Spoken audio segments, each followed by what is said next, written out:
everyone. This is on. We're going to get started in about 2 minutes, okay? Everybody grab a drink and find a seat. Thanks.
All right, everybody, grab that last glass of wine and then come take a seat. We'll get started in a sec.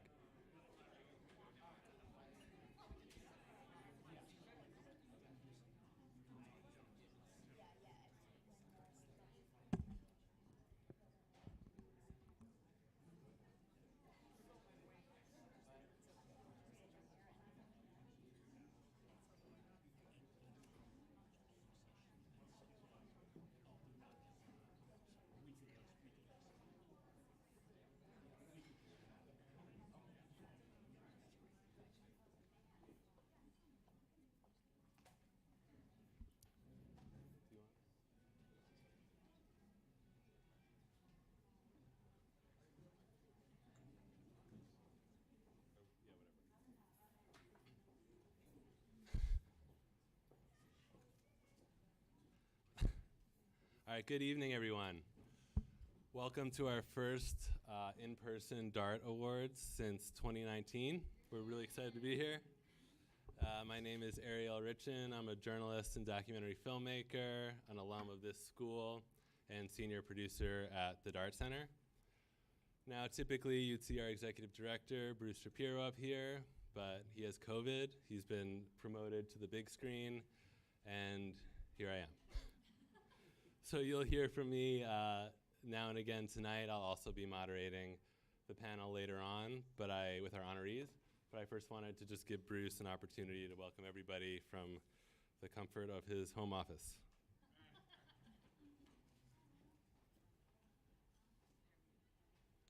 Thank you, Ariel, and welcome everyone.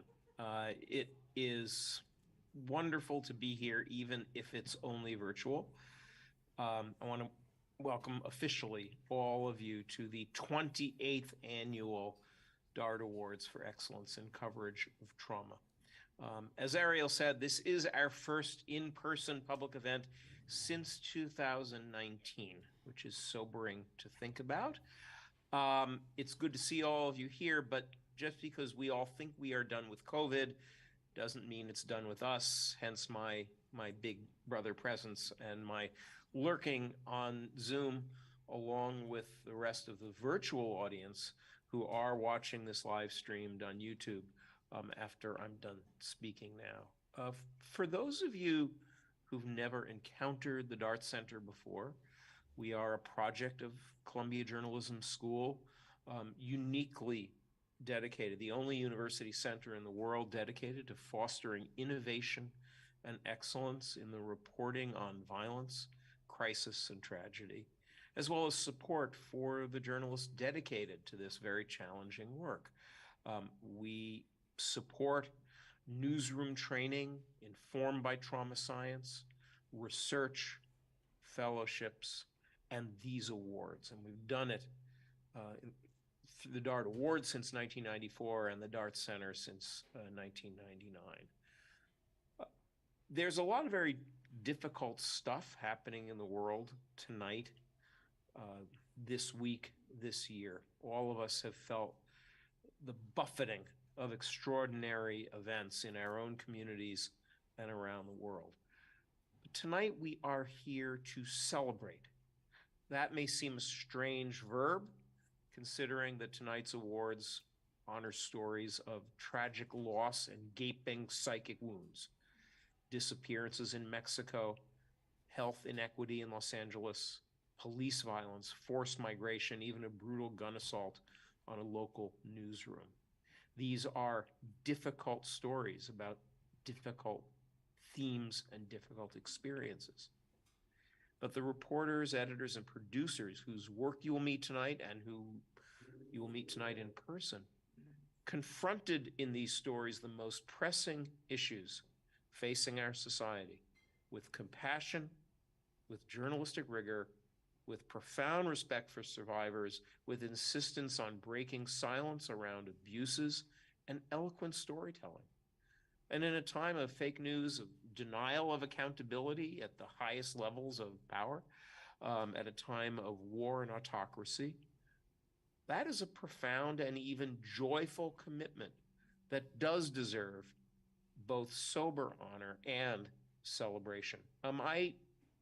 In the course of my work as executive director of the DART Center, spend a lot of time along with my colleagues in newsrooms, in person and virtually, with reporters, editors, and producers who are so often wondering if there is really a way to cover yet another mass shooting, yet another COVID wave, yet another act of gender violence or racism. Tonight's honorees give us the answer. They're a definitive pushback against despair, against homogenization and sensationalism in the news. I spent a lot of time in journalism classrooms with students here at Columbia and elsewhere who wonder if any story, any reporting can really do justice to victims and survivors, who wonder sometimes even if it's ever responsible to approach victims and survivors and try to narrate traumatic experiences. Tonight's honorees show the answer. They show it can be done with insight and ethics. Reporters can make choices informed by science and skill and a clear sense of mission. The DART Awards, like the DART Center's other core activity, are supported with an extraordinary annual core gift by Kenneth B. Dart. We're here tonight to celebrate that generosity too, which has made such a contribution to the community of journalists worldwide. I want to say a few things about the DART Awards, which, as I said earlier, go back to 1994. By tradition, the DART Awards are a team prize. One of the things we realized very early on in setting up the first attempt to honor journalists who focus on victims and survivors of tragedy is that doing this work well, succeeding in attracting public attention, is more than just the effort of a single reporter or a single photographer. It takes a newsroom-wide, a news organization-wide commitment to encourage the reporting that needs to be done and color within ethical lines. It takes extraordinary editing. It takes extraordinary design to do compelling work. And whether we're talking in traditional legacy newspapers, television stations, or an online outlet, that team requirement is still central to the DART Awards. The DART Awards are now a cross-platform prize. You will meet journalists tonight working in audio, working in documentary, working in long-form narrative writing. Tonight's evening, a few words on that, has a couple of elements. There is some ceremony, hopefully not too long. You are going to hear from two important colleagues. First, Columbia Journalism School Dean Jelani Cobb, and then Jim Lammers, who's chair of DART Container Corporation. Both have a profound commitment to the mission of the DART Center and the compassion, evidence-informed, and ethical reporting that you'll see tonight. You'll also see a presentation on this year's winners, which will be narrated by the DART Center's good friend, Sacha Pfeiffer, correspondent for NPR Investigations, who's devoted so much of her own career to reporting on this difficult terrain. We're glad to have Sacha here, both narrating the video and in person tonight in the audience. And then we'll get to the heart of the evening, a roundtable with DART Award winners, going under the hood of this powerful work. A primary goal of the DART Award has always been not just another journalistic mutual backpat, but to share innovation, to share how great trauma-informed reporting is done to help the next generation, or indeed this generation of journalists, build one story on another on the kind of excellence you're seeing tonight. You'll hear that roundtable in a conversation led by my colleague Ariel, who, along with being the DART Center's senior producer, directed this year's DART Awards.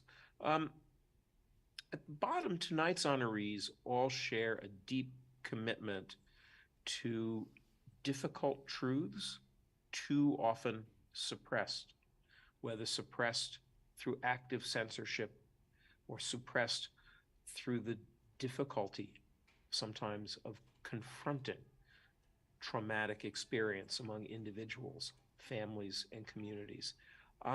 I'd like to turn the podium now over to another journalist who's devoted himself to telling difficult truths and now is leading this school in that pursuit. The journalism school's dean, Jelani Cobb. Jelani, over to you.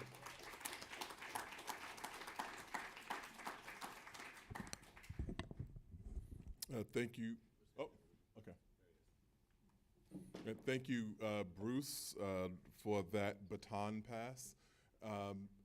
It really is a little bittersweet that we are able to have everyone here back in person, but not able to have you here with us. And so I have little that I can add to the really profound summation that Bruce Shapiro gave to the work of the DART Center. I can tell you this as dean. I moved from being a faculty member to being dean. That required a learning curve, learning a lot more about the work that my colleagues do here at the journalism school.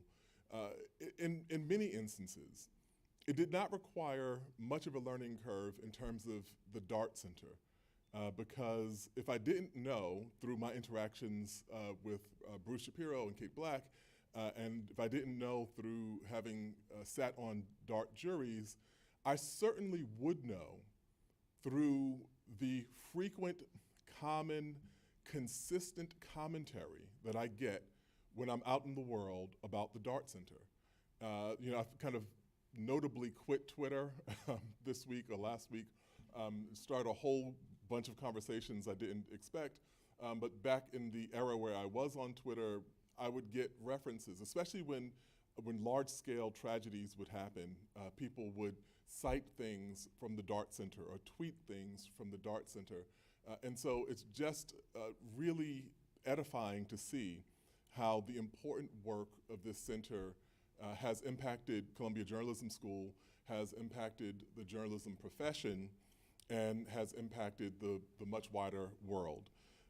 The only other thing that I will say in addition to this is that I'm reminded of the quote from James Baldwin that not everything that is faced can be changed, but nothing can be changed until it is faced. And this is the work, the honorable calling of journalism, to face the things that have to be changed. And what the Dart Center has done in its pioneering vision is to consider the consequences of the emotional and psychological and spiritual consequences that facing the things that need to be changed incur for all of us. For those of us who, as journalists, chronicle these things, for those of us who live through these situations, and for the broader society.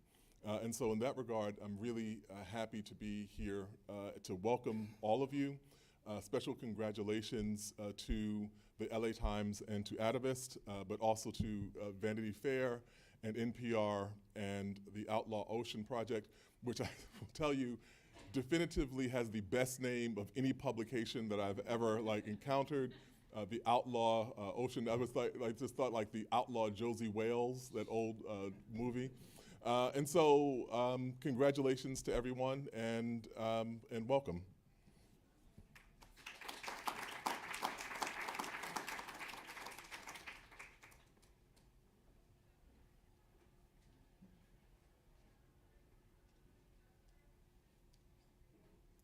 All right, now you don't have to see yourselves.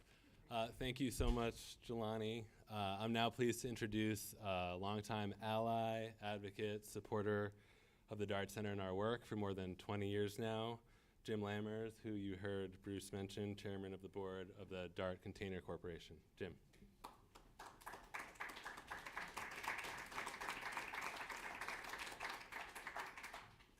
Thanks, Ariel. To show you what kind of a Luddite I am, I never was on Twitter, so there you have it. It's a real pleasure to be here tonight. I wish Bruce was here. We had a couple conversations earlier today, the second of which was with Jelani. So it's been a very, very good day. Bruce and I go all the way back to the very beginnings of the Dart Center, which had its roots first at Michigan State University. So we were a part of the Big Ten network. Then we moved out to the University of Washington in Seattle, and we were there, and that's when it first became named the Dart Center. So we had some Pac-10 or 12 or whatever experience there. And then we came to Columbia quite some time ago, and we cannot think of a better home for the Dart Center than at Columbia. And I just want to briefly thank all of the Dart staff. Bruce, I think, captured it very, very well in his opening comments tonight, and I've really treasured the relationship that we and I have had with Bruce, and I can assure you, from my perspective, the Dart Center is in incredibly good hands. And Kate and Ariel and all the others, Alana and Isabel, have done a wonderful job. There are so many faces of the Dart Center, and it just sort of is like a math equation that just gets bigger and bigger. And those faces include, obviously, not just the members of the Dart staff, but all of the fellows who have gone through the Dart Ochberg Fellowship Program, working journalists who've gone through that program, all of the people who, in the news organizations, who have been trained on issues that are relevant to their beats and their self-care and excellence in coverage. And of course, all the DART Award winners. And I want to echo what Jelani said. It's a great honor to be here among the winners this evening, both the winners and the honorable mention candidates and winners.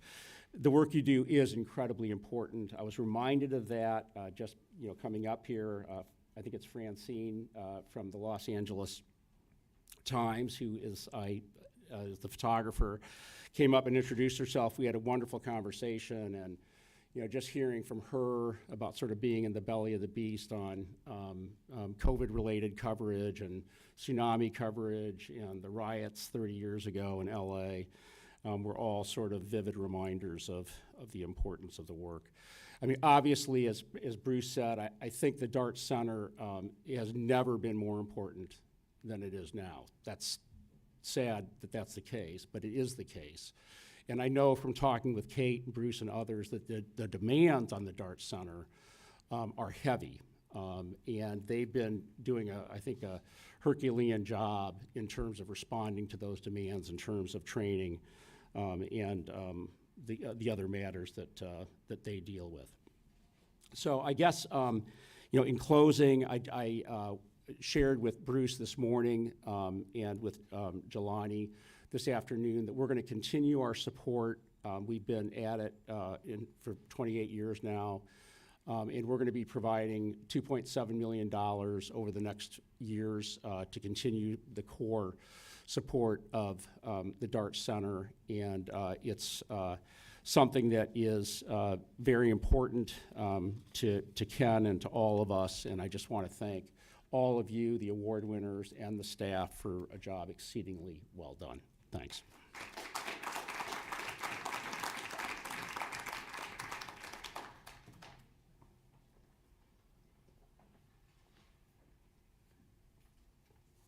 That's really great news.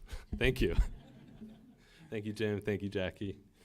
I wanted to thank Sacha Pfeiffer again, who collaborated with me on the DART Awards video that you guys will see as we move into an awards celebration. We'll be hearing from Sacha on the big screen shortly. And with that, let's start celebrating. We'll start with our honorable mentions. The first honorable mention goes to Vanity Fair.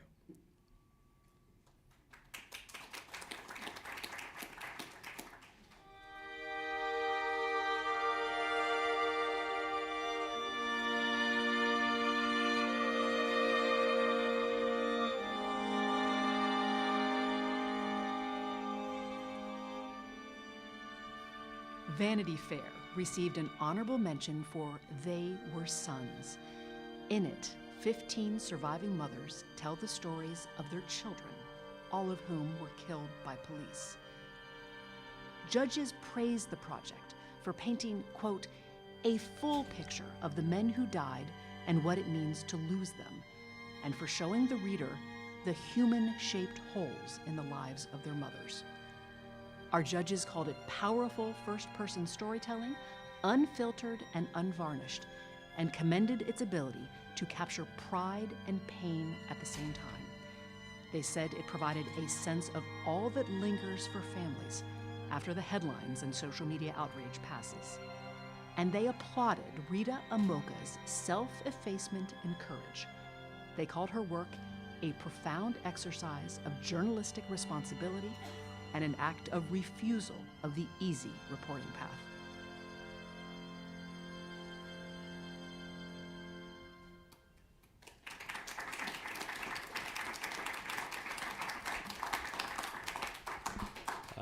Claire Lansbaum will be accepting the award on behalf of Vanity Fair.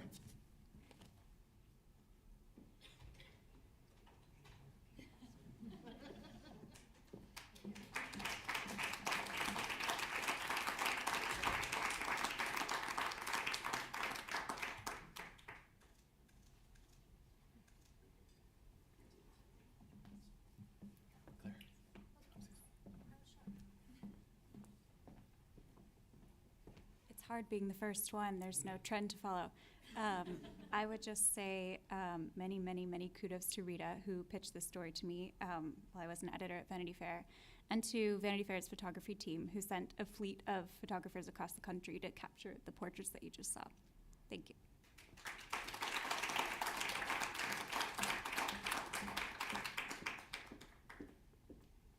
Our next honorable mention is the best named publication of all time, the Outlaw Ocean Project.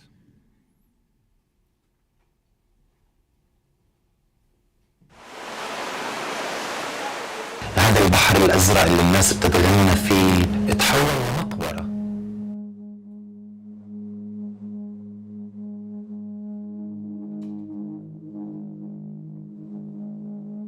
J'ai un bateau à gauche. Okay, everything empty boat, I think. Most probably this boat has been intercepted by the Libyan Coast Guard. Oh yes. Yep. There are definitely people in there, yeah. The Outlaw Ocean Project received an honorable mention for the secretive prisons that keep migrants out of Europe. It investigates the European Union's shadow immigration system that sends African migrants to brutal Libyan detention centers. Judges described this project as an incredible, daring feat of journalism. They said it took us to the heart of a huge policy issue, uncovering details of abuse and holding authorities to account. They commended the reporting team for zeroing in on a governmental entity that can do violence to so many people, while also zooming out to the climate migration crisis, one of the biggest stories of our time.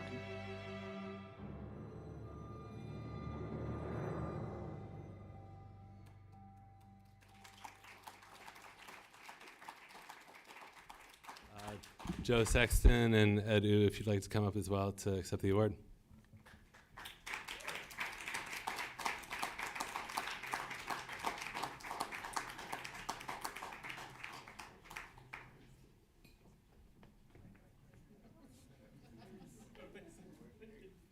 Oh, I'm sorry.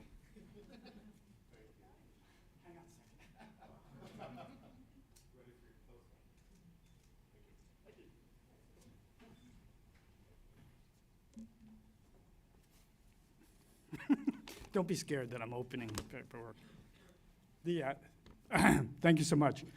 I accept this honor on behalf of the whole Outlaw Ocean family, those who were with us in Libya and on the Mediterranean, those back home who worked with our families and the U.S. State Department to win our release after our abduction. More important is the need to thank those men and women who shared their stories with us at risk of their lives, some of whom paid a fearsome price for their honesty and daring. I thought I'd use my quick moment here to share a poem. What can I tell you? It's a thing. As a young, feckless 19-year-old, I got drunk one night in Dublin with the great Irish poet Seamus Heaney. He was 15 years away from winning the Nobel Prize for Literature, and I was, well, a feckless 19-year-old. Heaney would later write a poem on the 25th anniversary of the founding of Amnesty International. We relied heavily on the fine and brave work Amnesty International has done in Libya, documenting what the United Nations has now declared to be crimes against humanity, all done in the name of the European Union. The poem, which is not long, reminds us, journalists and others, that we are each dual citizens, ambassadors for life, for a simpler, more principled world. From the Republic of Conscience. When I landed in the Republic of Conscience, it was so noiseless when the engine stopped. I could hear a curlew high above the runway. At immigration, the clerk was an old man who produced a wallet from his homespun coat and showed me a photograph of my grandfather. The woman in customs asked me to declare the words of our traditional cures and charms to heal dumbness and avert the evil eye.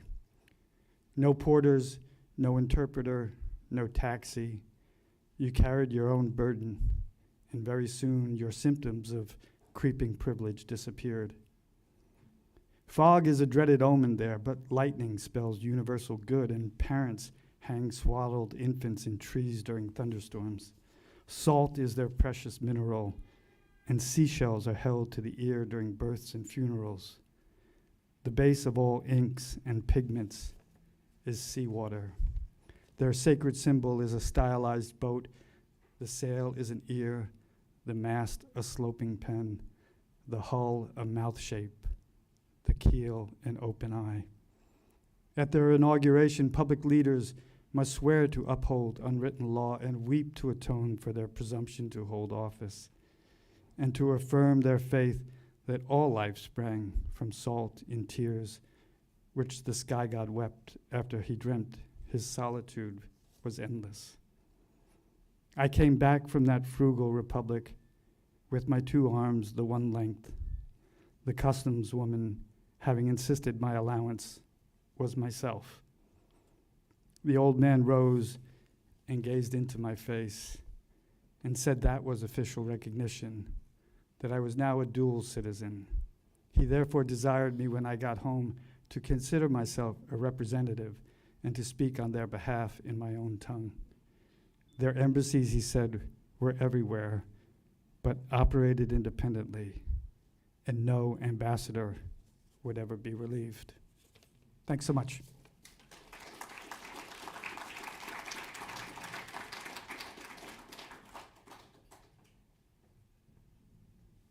Our final honorable mention, we'd like to celebrate NPR's Embedded podcast. This is going to be a story for how many days? Less than a week. People will forget about us after a week. NPR received an honorable mention for A Damn Paper, an episode of the Embedded podcast. It features reporters who survived the attack on the Capital Gazette newspaper in Maryland. A gunman murdered 5 people there in 2018.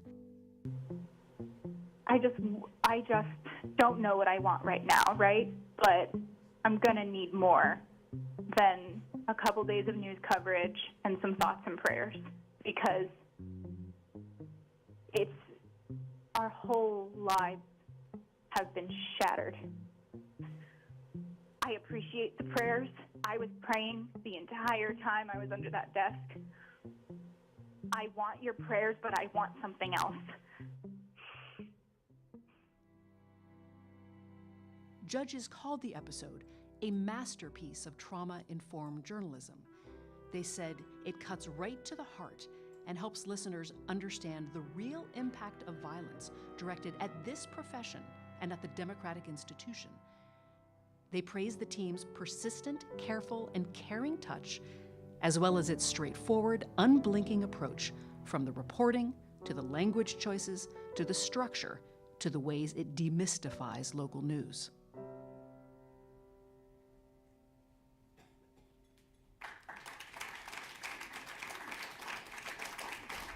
Chris Benderev, Lisa Pollack, if you want.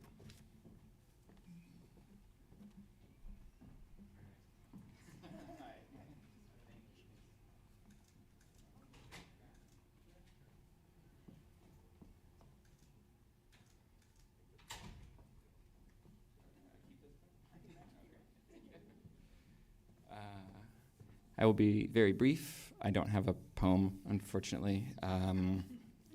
But I just want to thank all of the people whose pictures and names were up there who helped me make the thing. It is very much a team sport. I also want to thank the Capital Gazette newspaper, especially Josh McCarrow and Celine Sanfelice, who talked a lot about their own trauma in that episode.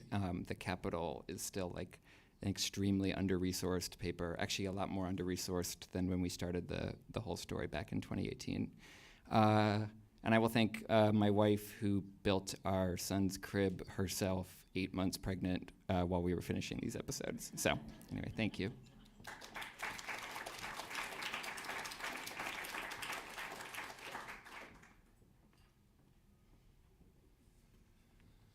Our first Dart Award winner, the Los Angeles Times.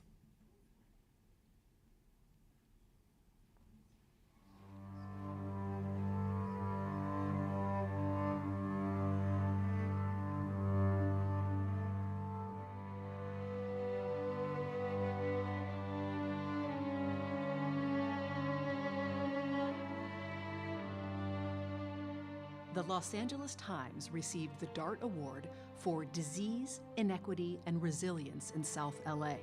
It portrays the ravages of the pandemic during the Delta surge. Judges praised this reporting team for shining a light on compounding tragedies and unfairnesses and putting together a riveting package of love and loss in the face of adversity. They applauded Joe Mozingo for the depth of his reporting and for refusing to describe his subjects as victims and instead portraying them as warriors who are fighting hard battles, whether it's against COVID-19 or structural racism. They also hailed the compassion, care, and visual power of Francine Orr's photography, and they said it's clear how hard this reporting duo worked to gain the trust of the hospitals and their sources, whom they depicted as heroes of stories that are about survival.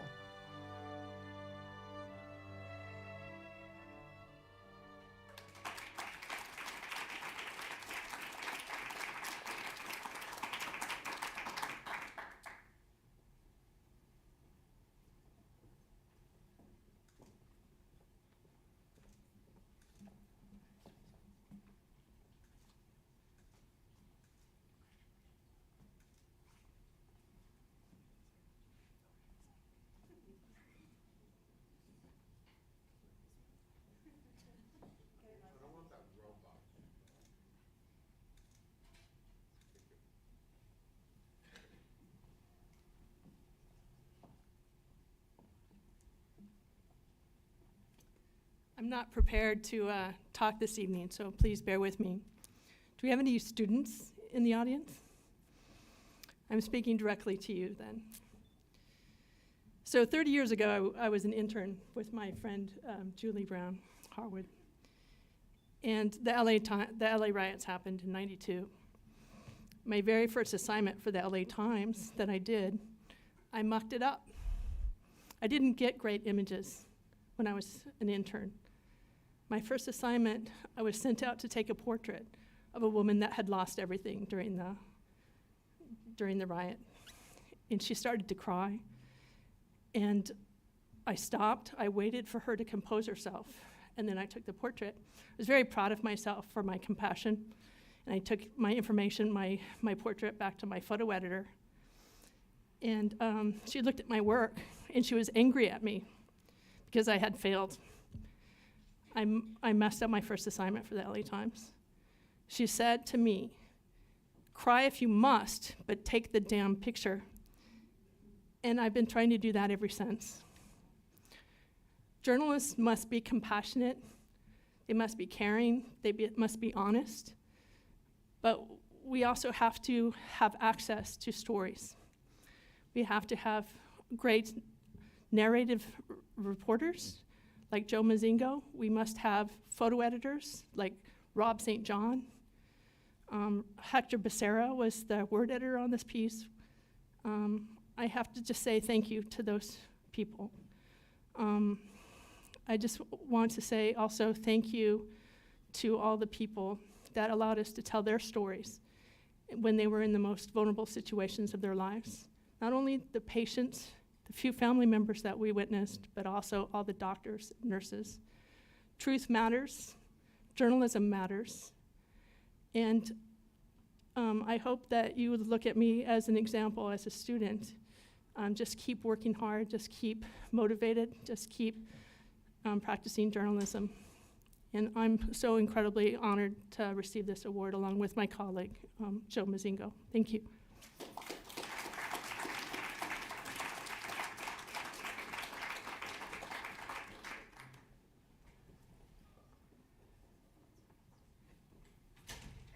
And our final DART award, the Atavists.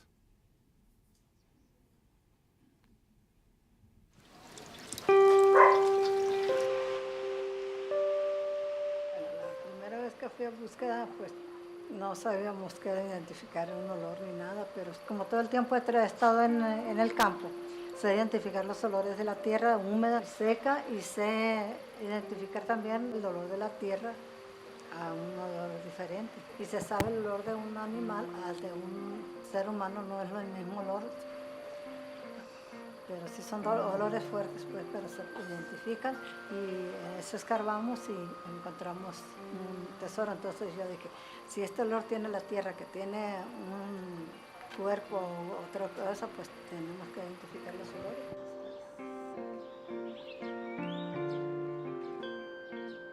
The Atavist received the Dart Award for A Feast for Lost Souls. It tells the story of a woman-led collective of trackers searching for the remains of their loved ones, the disappeared of Mexico. And it shows how these survivors live with loss through incredible action.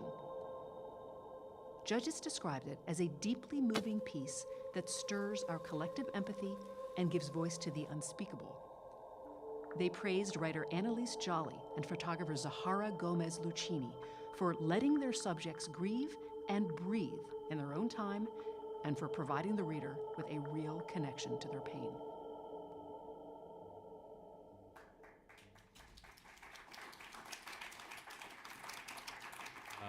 Zahara Gómez Lucini, Saber Darby, and Lenz Clark. Come on up.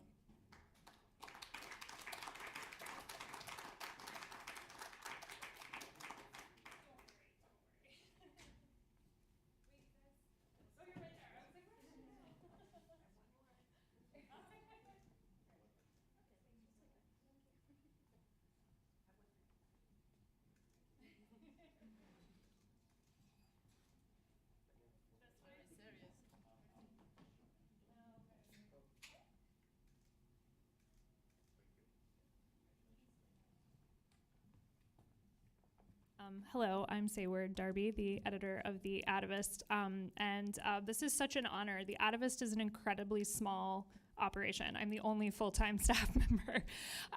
And so I really rely on the incredible work of so many freelancers, Zahara, Lenz, Annalise, who couldn't be here tonight, who wrote the amazing story that accompanied Zahara's gorgeous videos and photography. And so thank you to them for bringing this idea to us and trusting the Atavist to do justice to it. And I've never met the women in this incredible project, but every time and I've seen these videos so many times, and every time I feel my breath catch, because these women are incredible. And Zahara and Annalise did an amazing job of showing their agency. Not just the fact that they had suffered incredible loss, but the ways that they were seeking to repair their lives, understanding that they might never be whole again, but that there were ways that they could repair them. And what was not shown in that particular video is that a huge feature of what they do is they cook. And they cook the food that was loved by the people they lost. And the through line of the entire story is about community, about family, and about breaking bread for those who can no longer do it for themselves. And an incredible side sort of aspect of this is that you can actually buy the cookbook of these women's recipes that are dedicated to the loved ones that they've lost, and in some cases found, their treasures, as they call these bodies. So it's a multifaceted project. I'm so proud to have been a part of it, and I am so honored that the Dart Center saw fit to give us this award. So thank you so much.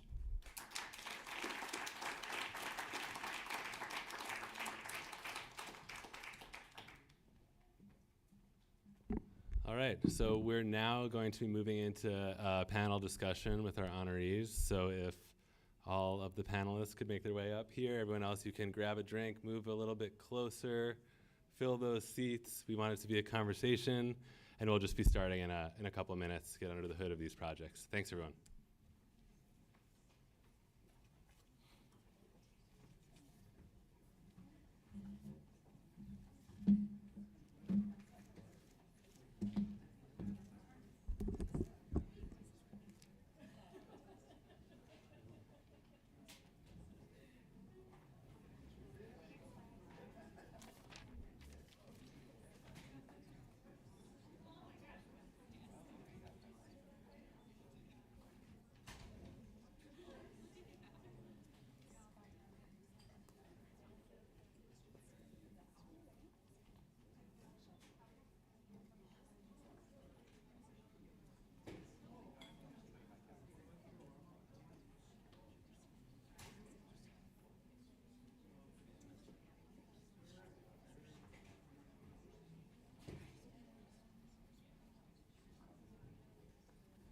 You guys can actually come up now.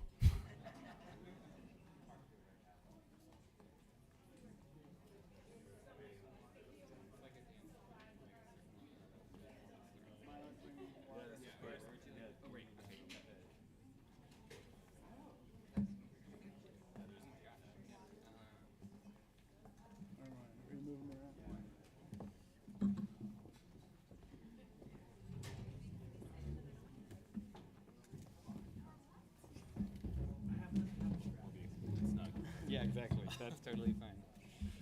That's turn right. I don't know. Yeah, that's fine. Bueno, evidentemente no he preparado nada, pero todo va a estar bien.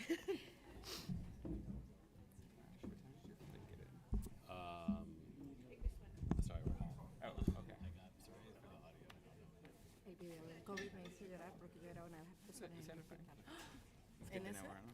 Acá en ese. Well, en it's ese- big secret. ¿Cuánto tiempo estuviste? 9 días. Miedo. Y al final todo salió. Todo salió bien. Okay, sure. Got a big group. Thanks. Tuve un paso de que me conectaran al ventilador mecánico. I feel like I should be good at the audio part. La peli de la luché. Estuve guardada por 2 años y la única vez que se me ocurrió salir me contagié de mis cuñados. All right, make your way back to your seats, please. Y yo que recuperación. Al mes, como que si nunca tuve el COVID, no me quedó ningún efecto secundario, nada. Y tuve el peor caso. Fue un milagro. Okay, welcome back, everyone. For those of you just joining us on the live stream or just walking into the room, I'll quickly reintroduce myself. My name is Ariel Richin. I'm senior producer here at the Dart Center, and I have the privilege of running the Dart Awards program from start to finish. I'm also an alum of the school. Anyway, I'm really excited to be up here with this incredible group of journalists. You all just saw a little bit about their work. And they're here to share some of their process with us, which we're all very lucky for. So I'm joined up here. I'll try to make this quick. There's a lot of us. Chris Benderev is representing NPR's Embedded podcast. Joe Mozingo from the LA Times. Claire Lansbaum is representing Vanity Fair. Zahara Gómez, Lucini, the Atavist. Translator or interpreter Sonia Roman. Joe Sexton and Ed Wu from the Outlaw Ocean Project. So I'll talk a little bit. So we've seen and heard a little bit about each one of your projects in the video. A lot of people here have read, watched, or listened to your work. But I want to ask each of you to just briefly reintroduce us to your projects and tell us about how you decided to take them on and some of the challenges you encountered along the way. After you all get a chance to talk about that, I'll start with a few questions to get the conversation going, and then we'll open up to Q&A from the room. I'm sure there are a lot of questions there. So everyone, remember your questions, write them down. It'll happen all of a sudden. So Chris, I'm just going to go down the line this way. I wanted to start with you, but it's kind of unusual to be telling a story about trauma when the survivors of that traumatic event are also telling that story about the same traumatic incident. Can you talk about how you approach the story and why you think the Capital Gazette newsroom let you in when they said no to so many other people? That is a good point. That is kind of what was, I guess, different about that particular shooting. It was different in a way, although there were definitely ways in which it made it harder to tell the story. I thought it would. These are people who are already articulating their own story. They're already having to write about it. So I know this sounds cynical of me, but I was like, oh, they're already articulating all their thoughts, and I can bring a microphone. It'll be that easy. And it wasn't quite as simple as that, but it was interesting to see them in the middle of writing about trying to cover their own anniversary of the shooting and trying to cover other things, trying to cover the trial of the shooter. Yeah, you were saying why I had an interest in it. I think. Well, I know they said no to CNN, Oh, and why they to the said New York no. Times, and they said yes to you. So how'd you do it? Yeah, that one is just like showing up. I live in D.C., which is not that far from Annapolis, and it took like 9 months, maybe not quite that long, close to that long, of just like showing up for off the record, like coffees and explaining and like writing up like here's what we want to do. And also, honestly, actually, I had phone calls with Bruce Shapiro, who was actually very helpful in like just how to approach it. And I don't know, I think there's like, it sounds almost cheesy, but there is like a certain intangible value to showing up. And I think after you do it long enough, people are like, oh, you really, the editor of the Capitol, very nice, but like a little bit of a grizzled journalist cliche, Rick Hutzel, just like, he was like, you, like, I think he was a little annoyed, but like also a little touched that we showed up so much, and eventually kind of opened the door a little bit and a little bit more. Thank you. Joe, you and Francine also had some time getting access. You showed up at Martin Luther King Junior Community Hospital, really at the height of COVID, and it was a dangerous time to be trying to do that kind of work as well. How did you, why did you think this story was so important to pursue, and how did you find some access? Francine had been doing stories there for a while, and we hadn't really a reporter hadn't really gone in and spent a lot of time. It felt like I was reading stories about, oh my God, the hospitals are overflowing, people are dying, but I never viscerally connected with those stories or really could envision what was happening. I was kind of trying to fill in the image with like a Army field hospital or something. So I said, I usually do long form narrative, and I thought, well, maybe I'll just go there and see if I can just hang out in the COVID ward and try to just see what I can find and try to make it more palpable for people to understand how horrific this disease is. And so Francine had good access. Luckily, the communication director knew my work well, so she was happy to let us just go in there. And at first, the problem was I realized why there hadn't been any really great stories is you get there and it's not chaos. It's quiet. Nurses are doing their job. The COVID patients are in their room. They're dead quiet, breathing, watching TV. And so I started interviewing nurses, doing what we do, interviewing everyone, and I was really kind of spinning my wheels trying to think of, like, I'm not really going to get anything new out of this situation. And then a couple hours in, we hear code blue on the third floor. And the nurse says, you want to go see what that's about? Because at that point, the hospital's entirely COVID patients. And there's this 30-year-old man. He's like, they have to intubate him right now. And you could see through the window, he's just sitting in his bed, lying there, just shaking, talking to his girlfriend, saying goodbye, like just screaming, like, because he knows his intubation means you could likely die. That could be his last moment. He's saying goodbye. There's all these people with these huge hoods that look like aliens around him. Nurses were standing in the hall just, tearing up. I was tearing up. I mean, it was just seeing how alone that guy was at that moment facing that decision was just so unbelievable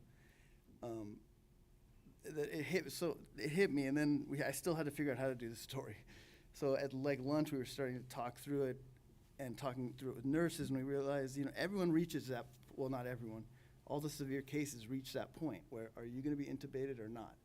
And it's a decision you all have to make, and it's the most terrifying decision anyone could ever have to make, because you will never wake up again. So we decided they gave us such access that we found, we went up probably to a dozen people who were nearing that point, but still totally, able to speak, could understand everything, and basically approached them to see if we could follow them through as they either reached that point or got healthier. And it was a hard sell because they're like the most miserable in their life. They look terrible. And it's the first time I was almost trying to talk people down, by saying, you're going to be on the front page of the LA Times looking horrible. Because I wanted them to know. But many of them were so outraged by the denial about COVID at the time that they just said that, the world has to know how horrific this was. So we ended up just following 7 people, I think. And then we ultimately wrote about 3 through the process, kind of doing interweaving narrative. Yeah. Claire, you were the project editor on the Vanity Fair piece. You already thanked Rita, who wrote a statement since she couldn't be here. Would you read that to us, and then we can talk about editing a little later? Great, yeah, I would love to do that. Rita's a fantastic writer. Unfortunately, she has a scheduling conflict. She's in LA doing wheeling and dealing. So she sent this statement about what inspired her to embark on this project, basically. So I will read it to you. I will attempt to do her justice. She says, to commemorate George Floyd's first death anniversary, I set out to examine the lasting trauma in the Black community. My reporting focused in on the disproportionate rate of Black men killed at the hands of police officers. The writing made it clear that focusing on this demographic was intentional and did not discount the deaths of other races or genders killed by police. Of the 15 mothers featured in the project, they were sons. Some have become household names and significant figures of the movement against police violence. Gwen Carr, Valerie Bell, and Kadiatou Diallo, I set out to uncover what happened on the other side of tragedy for the growing number of families carrying this burden. How do they and their communities persevere? What are birthdays and Christmases and Thanksgivings like? Where do they channel their grief and anger? What does justice mean to them? What is in their self and soul care toolkit? My journalistic curiosity led me to these women. I had always wondered how surviving families, especially mothers of such tragedies, traverse the aftermath while becoming part of a movement they did not ask for. I most wanted to know what every morning and night felt like for them, because in them I saw my mother. She could have been one of these women. In 2005, my eldest brother was unjustly stopped and frisked by a police officer while attending school in upstate New York. My mother didn't sleep for months thinking about her baby boy locked in a cell. We were broke. No fancy lawyers came to our rescue. And soon enough, a green card holder, my brother, was deported. Happy that he was a free man in Nigeria, my mother never pursued the case any further. She couldn't even if she wanted to. She had exhausted all her financial options. She kept her head down and persevered. My brother could easily have become another kind of statistic, the kind Gwen Carr, Valerie Bell, Kadiatou Diallo, and countless mothers are forced to grapple with.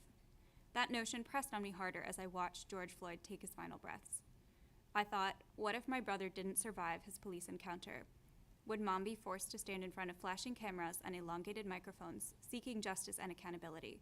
How would she have carried on? The reporting took 6 months. I interviewed a total of 47 Black mothers before zeroing in on 15, mindful of showcasing varying regional perspectives.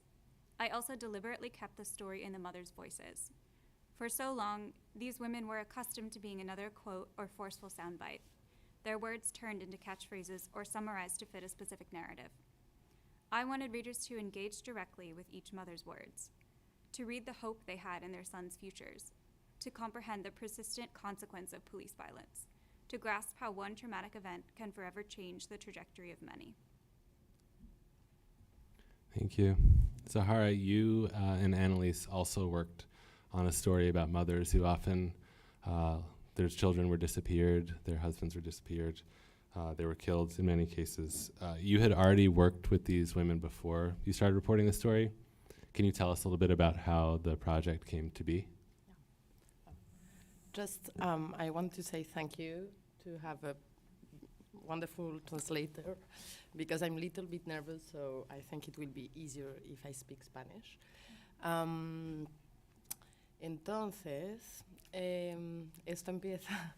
Vivo en México y desde el 2016 This begins with I live in Mexico, and as of 2016, trabajo con colectivos de desaparecidos. I work with groups that disappeared. En México, oficialmente, hay más de 100,000 desaparecidos. In Mexico, officially, there are more than 100,000 people disappeared. Y mayoritariamente son las mujeres que se organizan para exigir justicia, Mostly the women are the ones that organize themselves to demand justice, pero también para buscarlos físicamente. but also to go out and look for them physically. Entonces, solo para el contexto, hoy México tiene más de 100 colectivos So de just familias. For the context, today Mexico has more than 100,000 groups of families. Y uno de ellos son las rastreadoras del fuerte, One of them are the trackers of El Fuerte, que están en Sinaloa, They are in Sinaloa. Y con quien yo trabajo desde el 2016, 2017. And these are the ones that I've been working with since 2016, 2017.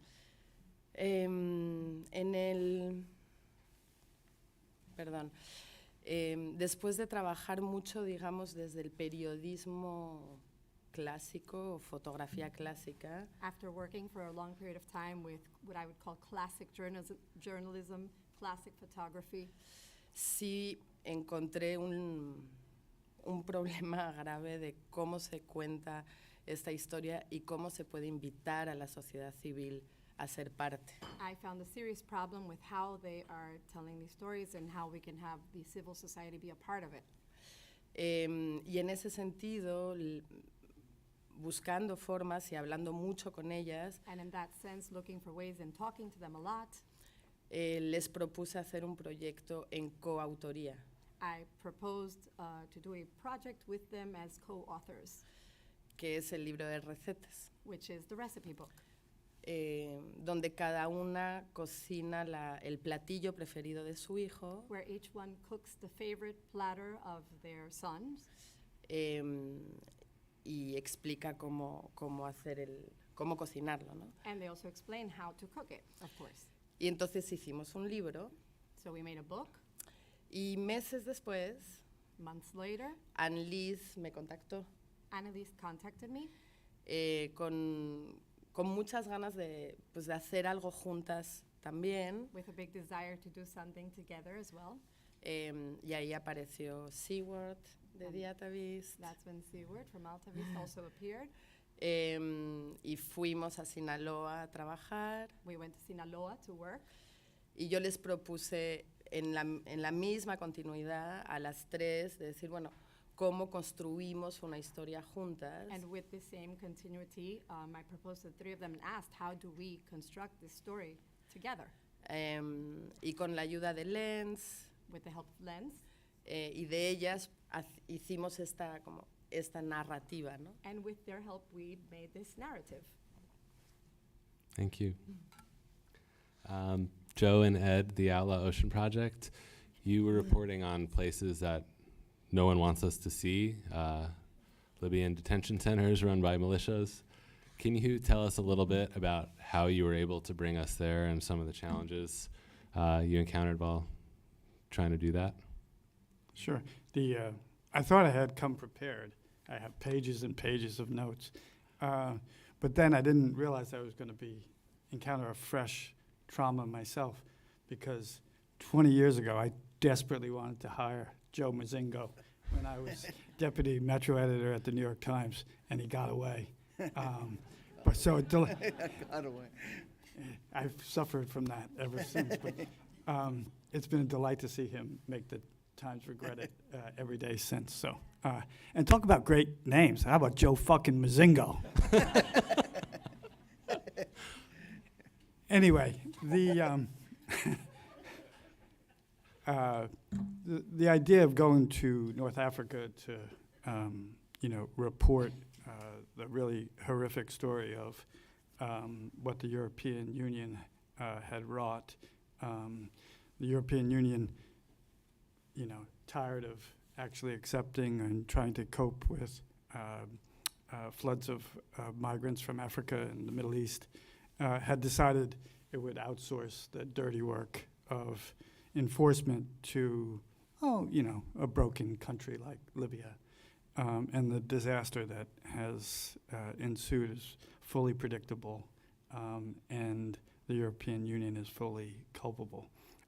But the idea that we would go there and report on this could only have come from the fertile and fearless brain of Ian Urbina, who is the founder of the Outlaw Ocean Project. And it probably worth 10 seconds to say the origin story of the Outlaw Ocean Project. Ian was a reporter at the New York Times and did a spectacular series of stories a number of years ago under the rubric The Outlaw Ocean, about all of the misconduct and mystery and malfeasance that goes on the 2/3 of the planet that no one actually consistently covers.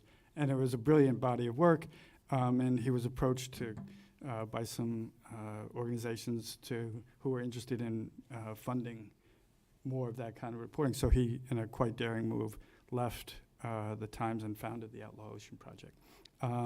So he has a long history of, some of the most courageous and intrepid reporting. And, it could only have come from him that he would like, why don't we go to Libya? That's a cool place to report. And then our ambitions were, if we did our reporting in Libya, we would go on to Niger and cross the Sahara with migrants who were making their way from West Africa up to Libya and then to Europe, hopefully. We never made it to Niger. But for me, who's I've covered my share of trauma across the years, but I'm not a particularly brave person, and I don't really know quite how I said yes to Ian. I'm a Brooklyn boy who often finds it too scary to go to the Bronx. But one of the fundamental challenges, and I'll let Ed talk a little bit, who's a much more legit trauma reporter and who just dropped on me that he's just back from a month in Ukraine. But one of the challenging things for me was simply to understand the scope of the crimes.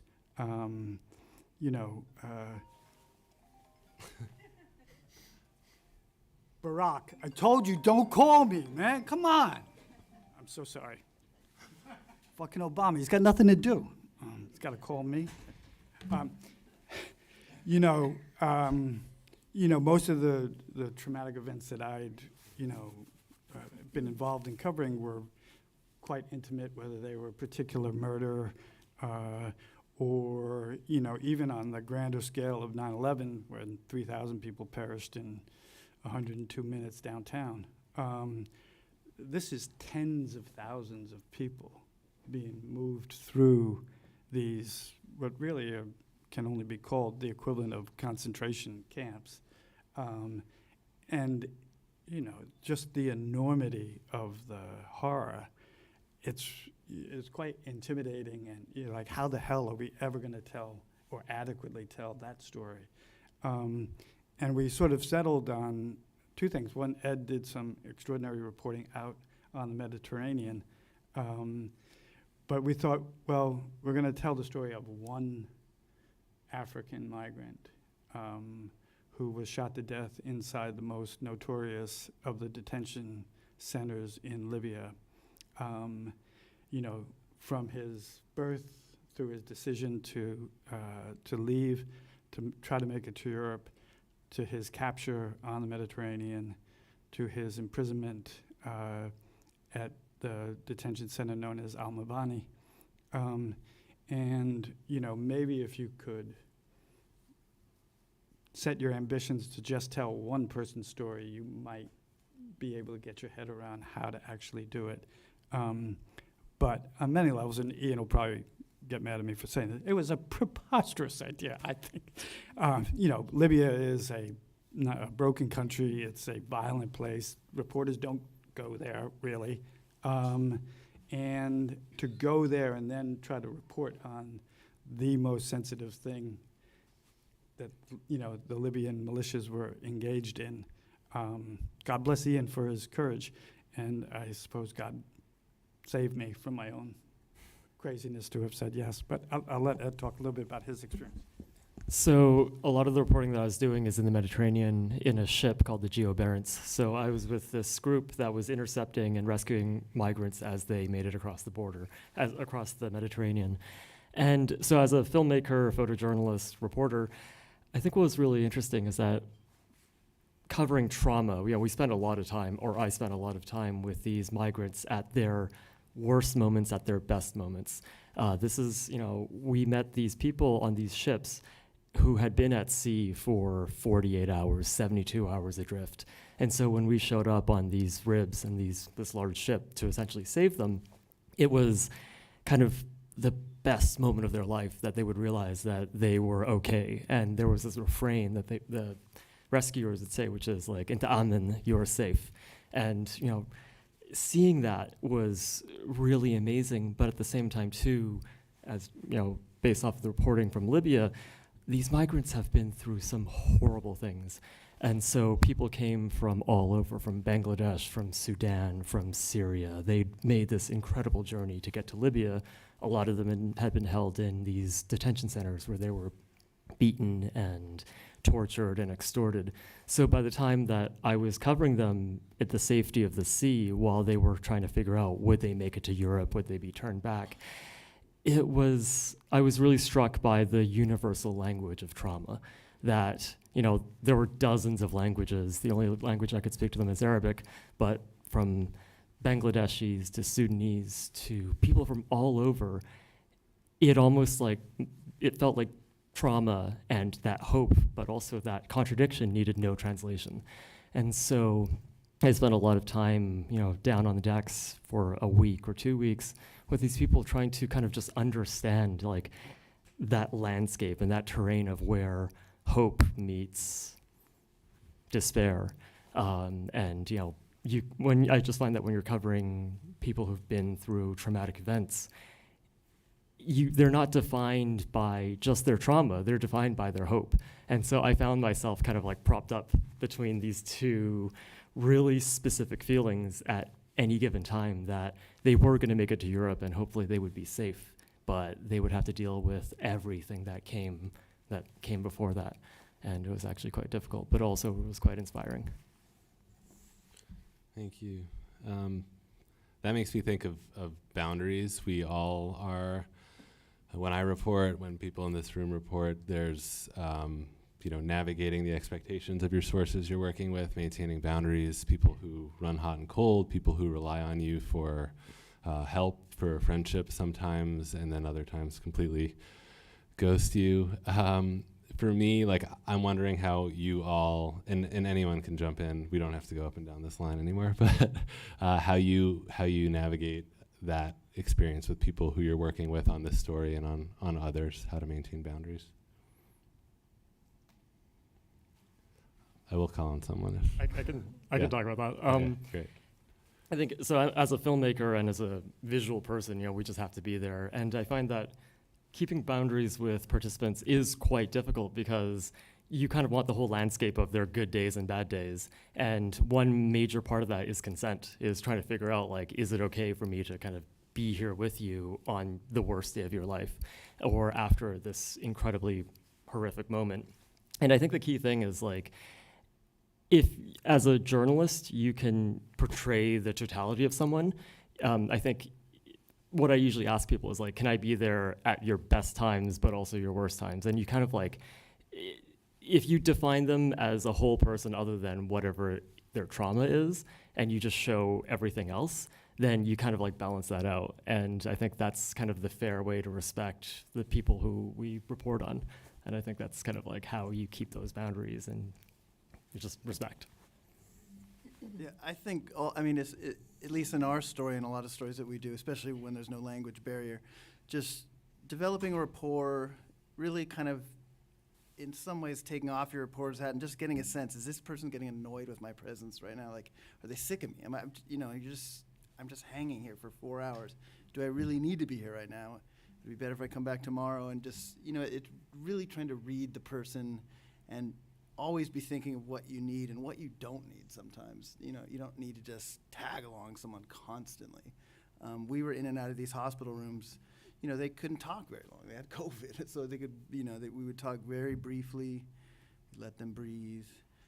In a lot of these cases, these people wanted to talk because they were so lonely in those rooms. But we had to go to their families to get most of it. And it was the same thing, just reading the body language and, just like you would if you're talking to anyone. Yeah. I think any time I've ever been prepped for, like, going on TV or something by somebody, they'd say, well, don't answer the question, just say what you want to say. So, I don't know whether this is a direct answer to the question, but one thing I did want to say, and maybe to the young students here, is in terms, I think it's a boundary question.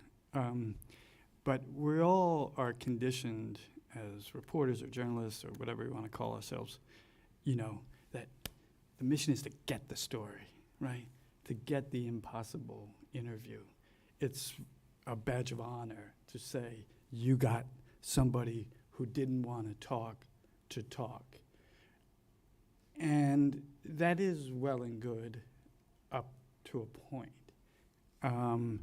But the ability to actually respect when people say no, that your career will survive that, and that person has the absolute inviolable right to say, I don't want to share with you my story. And the cost of that, if you push and don't respect that, can be great. And so maybe a perhaps odd example, but one kind of appropriate for our setting here, right? So there was a disastrous Rolling Stone story done a number of years ago about a woman who said she had been gang raped at a fraternity on the University of Virginia's campus. And actually Steve Cobb, I think the U.S. just scored. The Christmas lights went on, I think.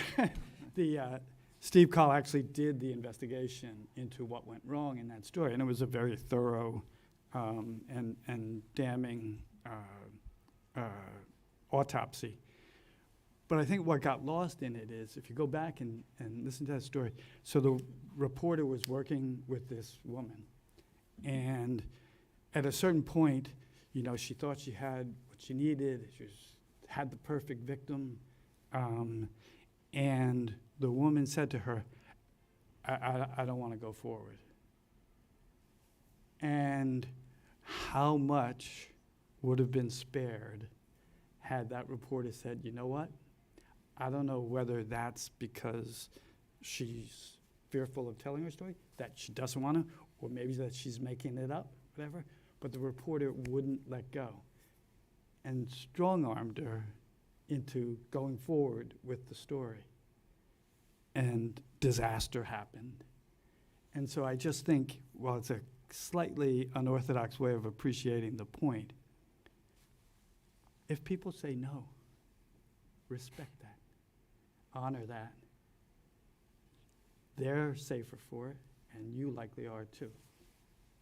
Yeah. Sí, perdón, yo creo que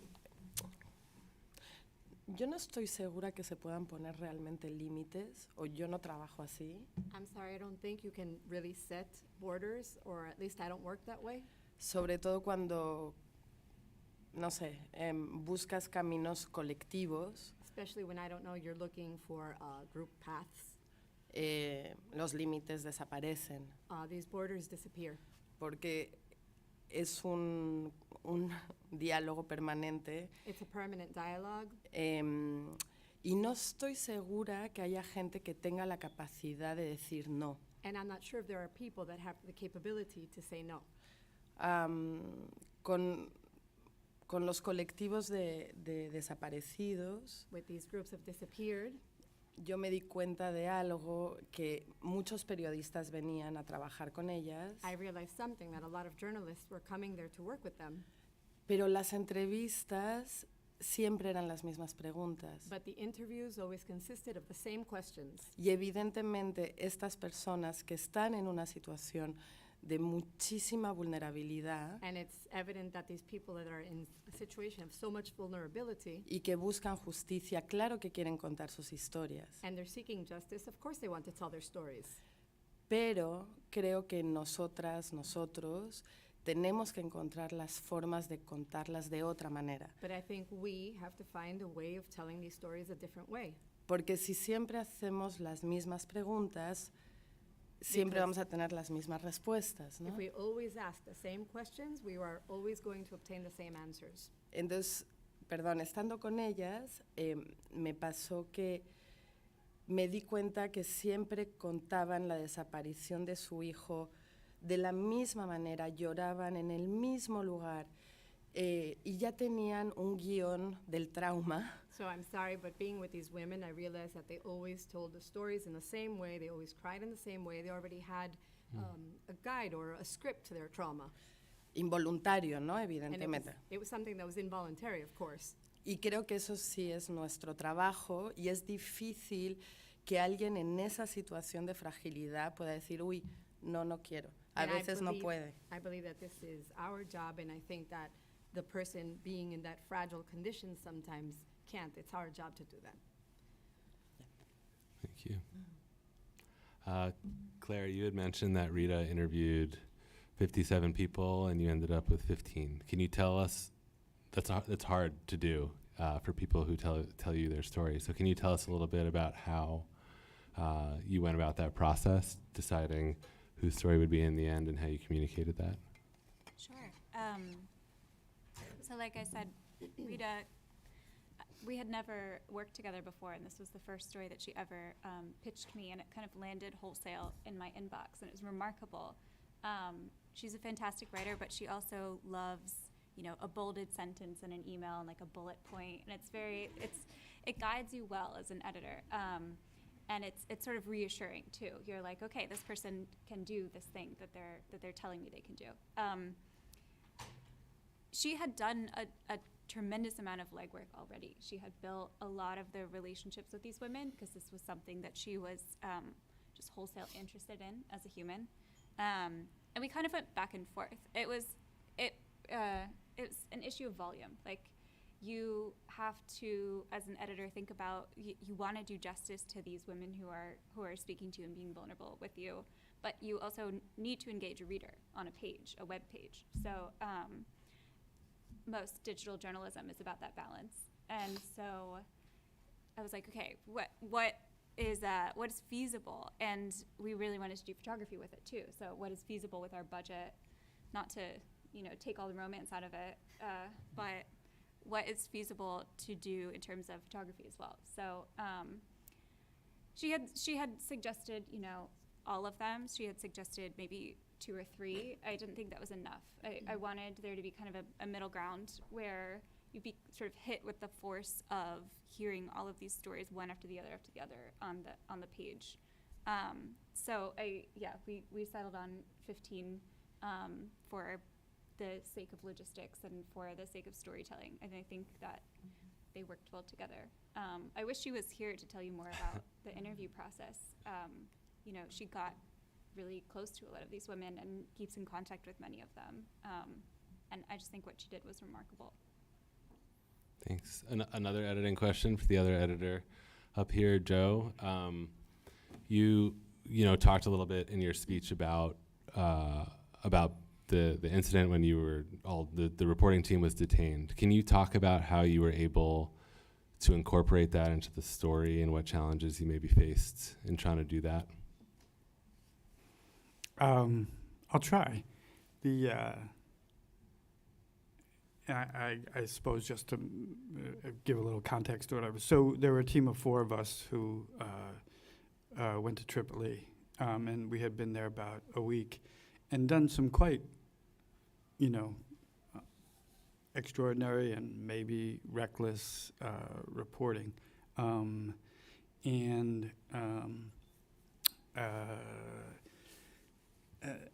we're only going to spend a couple more days likely there. And on a Sunday evening, Ian stayed back at the hotel. He had to FaceTime with his son to get some homework assignment done. And myself and the 2 other members of the team were in a van, and we went off to have dinner. So it was a very well executed, simultaneous takedown. Ian was quite battered when he was masked and marched out in his bare feet from the hotel, and we wound up blindfolded and taken at gunpoint and held for 6 days incommunicado. Now I even forget what the question was. How'd you put that into the story? I will. So when we, and I want to be very careful here, right? Because of a risk of trying in some way, and we had to handle this in the story. of somehow equating our experience with, you know, what the people who were held in these detention centers were going through. Rape, torture, murder. We were spared all that. But the experience was enough, at least for me, I can only speak for myself. The thing that if I were to venture to say or dare to say that I had some experience of what the migrants were experiencing is, and I'm sure this is at the heart of trauma scholarship, the overwhelming feeling I had in our days of detention was shame. And it's kind of fascinating and kind of scary to have experienced how the psychology of detainment, the humiliations that come with it, engender shame on the people who are its victims. You blame yourself, you're embarrassed, you know the cost you've made your families pay. And I think for, you know, the victims of much more horrific mistreatment, you know, conquering that sense that shame is the thing that may stay with them longest after their, you know, wounds have healed or their, you know, their acute grief has passed. Shame is extraordinarily powerful and enduring thing. So when we first came back, we had no fucking intention of writing about our own detention. We didn't want it to be in the story. I didn't, you know, there are people in my blood relatives who still don't know what happened. And I, for one, was just like, I'm just not gonna, I don't want to talk about it, I don't want to write about it. It's not the fucking story.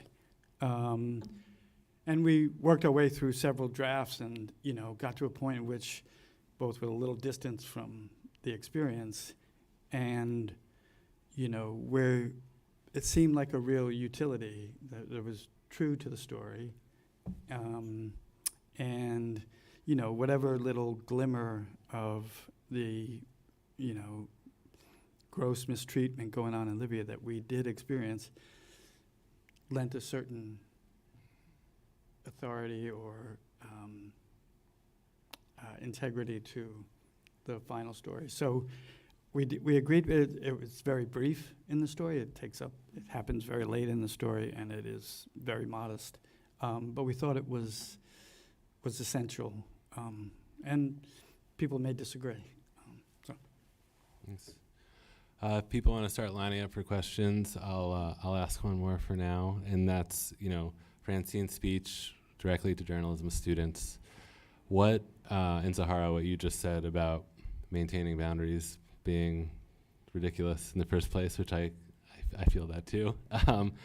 What kind of advice would you give to people, or what do you wish you knew as a younger reporter starting up on what it's like to embark on these, you know, in your case, 3-year-long project, and how to prepare for both the exposure to trauma and just what it takes out of you personally and professionally, if you'd share advice with people here. I'm going to call him Chris. I'm still formulating my answer.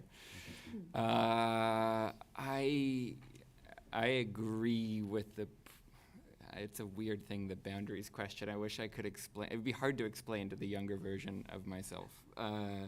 Because I think you do need boundaries in negotiating, and then it all can shift, and you have to be able to adapt to that and be respectful and keep, like, North Stars, like I think some people were mentioning, like it's at the end of the day important. It is true, you really do have to remember that just because you don't get this interview does not necessarily ruin the story, and that's not the most important thing. And I guess I would just say that I think the hardest thing, like in the context of the story we worked on, was for a while it's about a mass shooting, and I wanted to not ask anyone about it for a long time.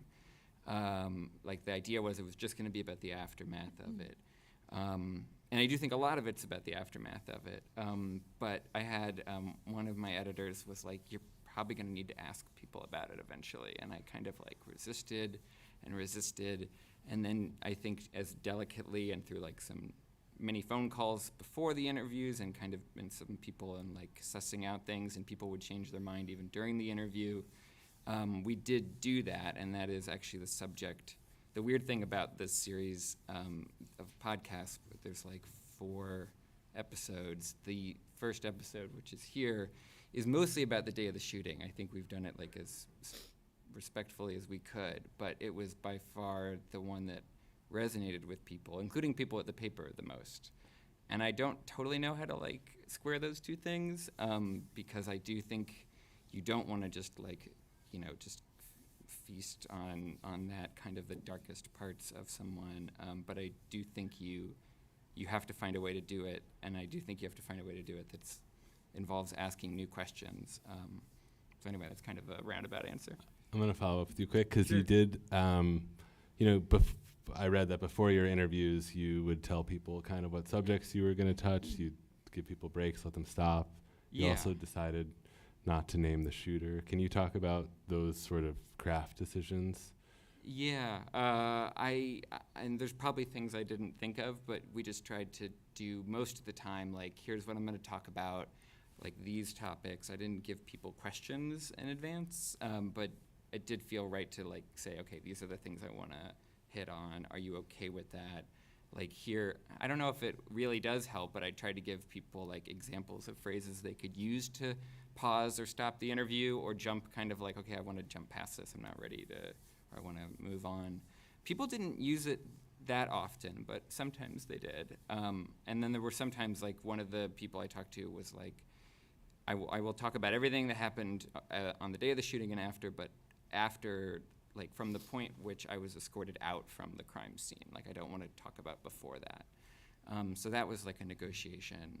But I guess it made me think about the boundaries thing, because at the same time when I interviewed her, it was all my questions were about after, but I couldn't, there were times that like she would mention something from the shooting, like you can't, you know what I mean? You can't totally like block that off. So it is always like a delicate balance. I'd love to hear from Ed, who actually is a young journalist. I think he's got 40 years on me. Yeah, trauma and kind of like the weight of what we cover is quite difficult. I feel like when I was younger, I was a lot more, it's a really weird balance, because when you're young and you're just starting out, you're really ambitious and you really just want to get the story, and you kind of like compartmentalize a lot. But then I think after reporting on tragedy after tragedy and conflict, your bucket just gets really full after a while. And when you get in trouble enough, you know, like Joe, you said, like shame, you start to blame yourself for all the times you either get attacked or get kidnapped or just get in trouble, and you think, oh shoot, did I screw up? And so I think the older you get, the more your past and everything kind of catches up with you. And it actually does make it really difficult. And I think especially in journalism, we don't talk about PTSD as much as we need to. Like I find the older generation, like I'm in my 30s, but the older people, I was once told by an editor at the Times, if you feel like you're fucked up after Iraq, don't tell any single person or else it will be a liability. And I unfortunately internalized that a lot. And I thought to myself like, oh shoot, this is not about me. And so it's really unhealthy. And we really do need to talk about how, you know, for the longest time I would say to myself, like, I can't trespass on the grief of the people that we actually do cover. Like, what right do I have when I'm privileged enough to go into these places, get these testimonies, get these stories? I get to go home at the end of the day. I get to come here. I get to just live my life. And I would tell myself that for a really long time. But I think at some point in time, you just see enough and you're like, fuck, I don't know how to do this. And I think the starting out part of that is we need to open up that conversation amongst each other so that we can support each other, so that we can then have that empathy to project that onto our stories, onto our characters, onto the people that we cover. So I think that's what I'd say about that. That is our mission. Oh yeah, go. Yeah. Very nice, very beautiful what you say.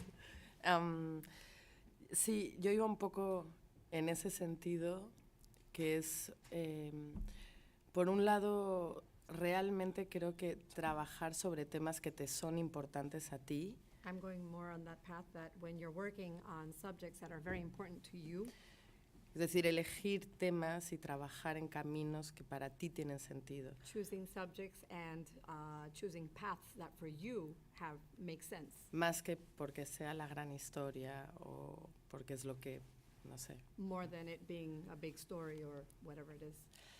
Y mucha paciencia para ir encontrando la forma que puede ser extremadamente cambiante. And a lot of patience to be able to find the way or the form that can be extremely changing. Y retomando la idea del compañero, And retaking this idea of my colleague, creo que es muy... Yo empiezo a hablarlo ahora, que es la necesidad del autocuidado. I think that now I'm starting to talk about, and it's the necessity that one has of you having your self-care. Y eso también es colectivo, no es un trabajo solitario, And tiene que that's- ser compartido. That's also as a group. It's not something that you do in solitude. It's something that has to be shared. Eso. So just that.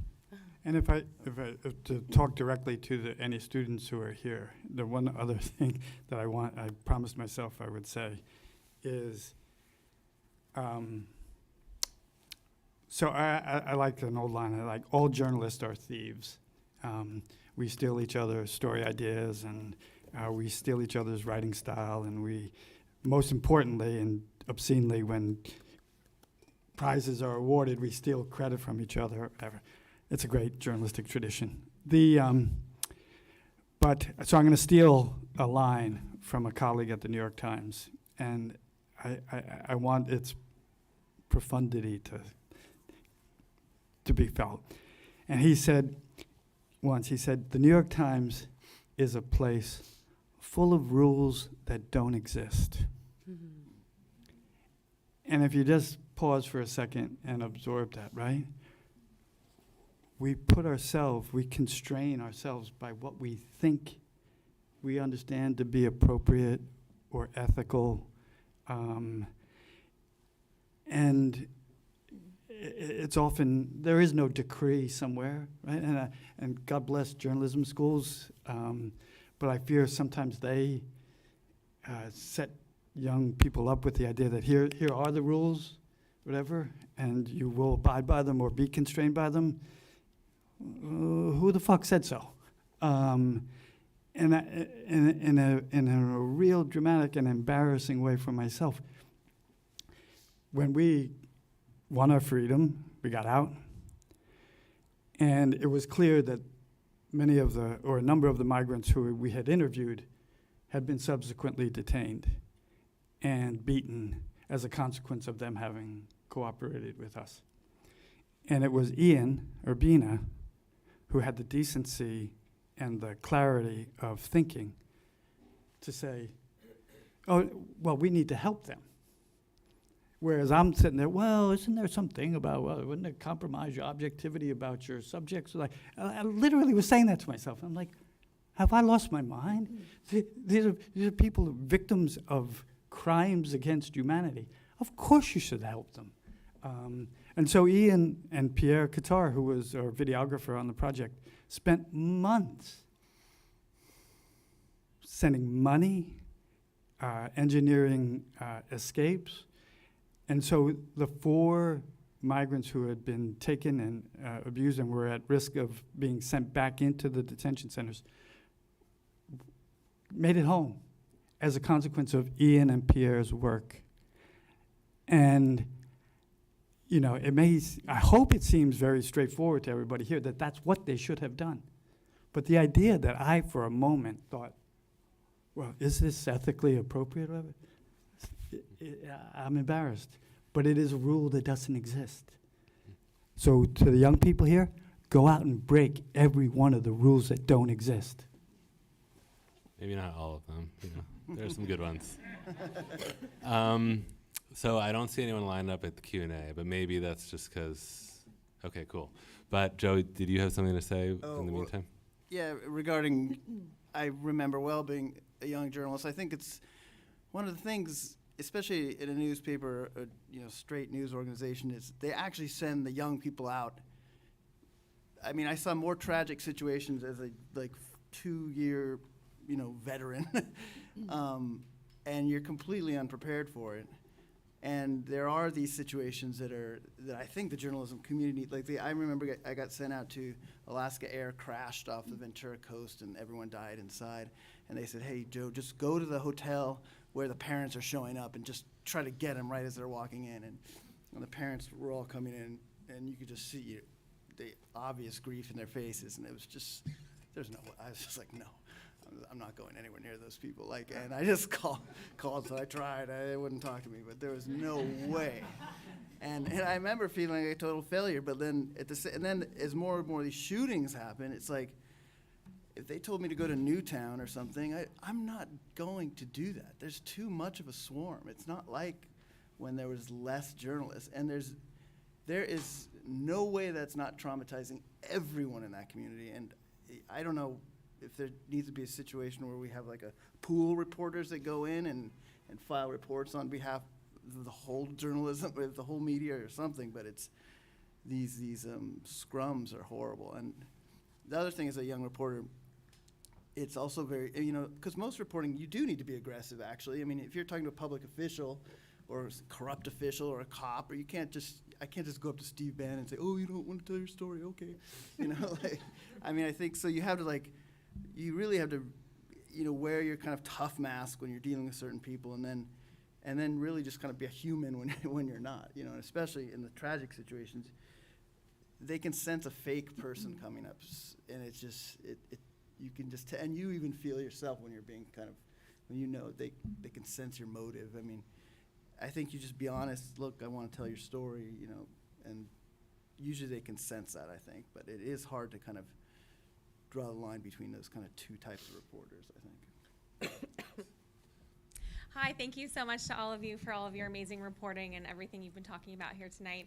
I have a question about verification when you're working with people who've survived this trauma, because on one hand, you don't want to be going into someone who's saying they've had all this trauma, interrogating them like you're saying, like you would a politician or something, tell me all these facts and get in there and relive this and everything. But on the other hand, you have some sort of journalistic responsibility to not just say, oh, everything that everyone says when they claim a trauma is true. Again, you mentioned the Rolling Stone story, and there are other examples of that. And I found when I've interviewed people who've, some of them have said these incredible stories of extreme trauma, and again, you don't want to get in and re-traumatize them, but you have to kind of find a way to figure out if this happened and how it happened and report on it responsibly. So just wondering how you guys deal with that.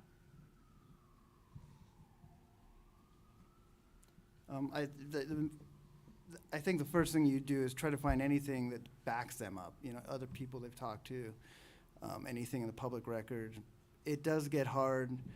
Right now I'm an editor of a big team at the Los Angeles Times that's doing homeless, and homeless people will tell you lots of stories, and some of them are true, but they're very hard to confirm. So without offending them by interrogating them, you just try to find this ground where you can call people they know and get a sense, and use your own kind of instinct too. Is this doesn't sound right, or this doesn't make any sense, I think that's the best you can do. I can talk more unless people are sick of me, but which is quite probable. But I do that. I mean, just to take a case example. So in Libya, it was extremely difficult to verify. We got to speak to very few migrants who had won their freedom from these detention centers. But for the single story we were telling of this young African migrant's shooting death inside Al-Mabani, we were able to find a number of other people who were present. And so there was a consistency to their story.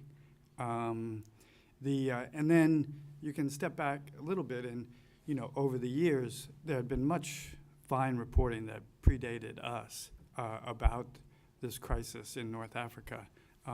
Italian journalists, Irish journalists, reporters for the Associated Press, and organizations like Amnesty International and Human Rights Watch had been there for years and inside these facilities and been able to document much of the same sorts of things that our individual victims were telling us. So that gives you a degree of consistency that, you know, they weren't there, but these are not fantastical stories, right? These are documented kinds of abuses going on. And when somebody is telling them to you, knowing full well that telling you anything damning that was done to them risks them paying yet a further price, I think it invests it with a certain authenticity that you can trust. Actually, I just wanted to add something to that. So in the reporting side of it, when I was on the ship in the Mediterranean, a lot of people who, you know, intersected, they had cell phone footage of some of these atrocities that would happen. And so they would happily, you know, give it to me, and kind of like through that, you can also forensically verify a lot of things and look at the geolocation of where things are shot. So I found it to be really strange because you would kind of interview them as like a human being and have this empathy, but kind of in the back of your head going like, I do need to make sure this is consistent. And so you're kind of like wearing two hats at the same time, and it gets a little strange, but I think if you just kind of like, it's not like you're interrogating, but you're just kind of like just making sure that everything is right by asking both the emotional and then the technical questions, it kind of just adds up sometimes, and you just need to use your instincts kind of like that. Thank you. My main question is actually on what do each of you do for you had mentioned self-care, right? So my main question is, I'd love to know that. But two of you mentioned anecdotes. One, Joe, you had mentioned the 30-year-old. My basic question, did he make it or no? Yeah, he made it. He did. Was intubated and he made it, yeah. Wow. Well, that's amazing. That is amazing. Yeah. And then you had mentioned the 4 migrants, Ian helped get them home. Was home where they were originally from, or was it Europe? Did they get to Europe? Yeah, so it varied. One we were able to get, Ian and Pierre, because I want to give full credit to them, and they both shared in the James Foley Award for Courage or whatever, and it was mostly on, as a consequence of their work in saving these, and I think it's offensive.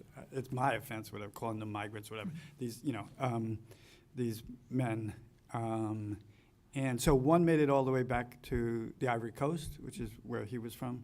At least 2 or 3 made it to Europe, and Pierre, who was based in Rome, was able to assist them further once they got to Italy.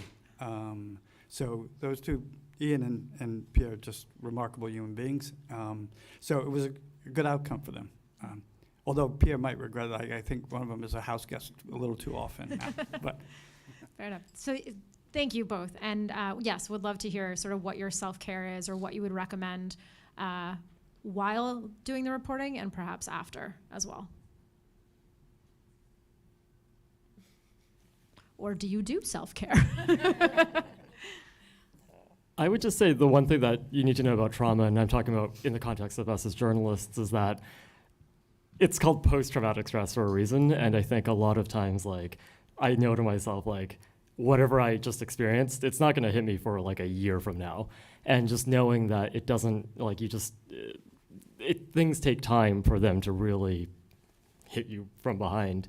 And so I think it's really important to kind of just like, you know, talk to your colleagues. I, you know, have a therapist, and actually Bruce Shapiro has been incredibly helpful for me in kind of like understanding just how to deal with all these things that we've seen. And I'm not saying I have any answers, but I think just being able to have open conversations about kind of the things that we've seen and understanding that we're human too is really important. And I wish I had the finals. Sí, yo creo que, bueno, el terapeuta así como de básico. I think a therapist does something basic. Pero después, por lo menos en Latinoamérica, empieza a haber grupos, sobre todo de mujeres. But after that, especially in Latin America, there are groups, especially of women. No siempre periodistas.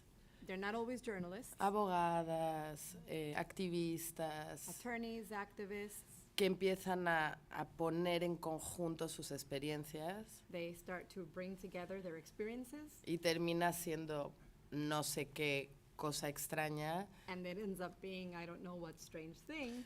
pero son intentos, ¿no? Como buscar caminos para no estar sola o But solo. it's the intention of trying to find a path of not being alone. Entonces creo que no hay un formato, sino hay que buscar. So I don't think there's only one format. You just have to look, you have to seek, you have to keep looking. Yeah, I covered I was in Haiti like a day after the earthquake, and just the horror of that was incomprehensible.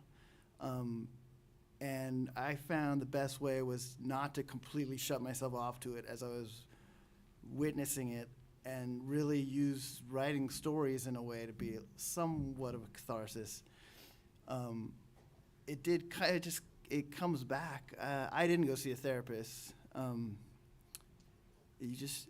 I did talk to people about it, and I think a lot of talking about it. And then and I'm not like a war correspondent, so I'm not going back and back to other situations like that. So I feel like I was able to kind of cope with that one situation without just being thrust into another one. But yeah, I think talking is just the only way. Talking and time. Can I just add something, Joe? I think what I think I find a lot of journalists, we compare our experiences to other journalists. And hearing you say, I'm not a war correspondent, to me, I really don't like that idea that you have to, like, first off, the idea of a war correspondent doesn't exist, and anyone who calls themselves that is an asshole. Like, what does that mean? What is a war correspondent? Like, you only work when there's a war? Like, what? So I wasn't calling you an asshole, though. No. But I think just within journalism, we have to set up, I think it's important to set up an expectation that every trauma that you experience is valid, regardless of where you are. And I think a lot of times we compare ourselves to like, well, I didn't cover this, so therefore what right do I have? And I feel that a lot, and I feel that a lot for myself, which is like, what right do I have to feel anything when, I wasn't kidnapped in Libya, but other bad things have happened too. And in a lot of conversations I've had with journalists, in times that we've gotten in trouble, people will say to me like, well, I didn't go through what you went through. But my answer is, you know what, it doesn't matter. Like, we've all been through some crazy stuff because that's just what we do. And I think the start of that is to stop comparing our experiences, because all that does is then invalidate our own. For example, like when I was working in the Middle East, like James Foley was a friend. And for a long time, I kept on thinking to myself, well, that didn't happen to me, so what right do I have? And so I moved to the States. I spent a long time trying to think to myself, like, well, what right do I have to feel anything, any trauma about what I saw in the Middle East, because I wasn't executed on the internet. And that stopped me from being able to deal with decades of trauma. And I think we do that to ourselves, and we should not do that.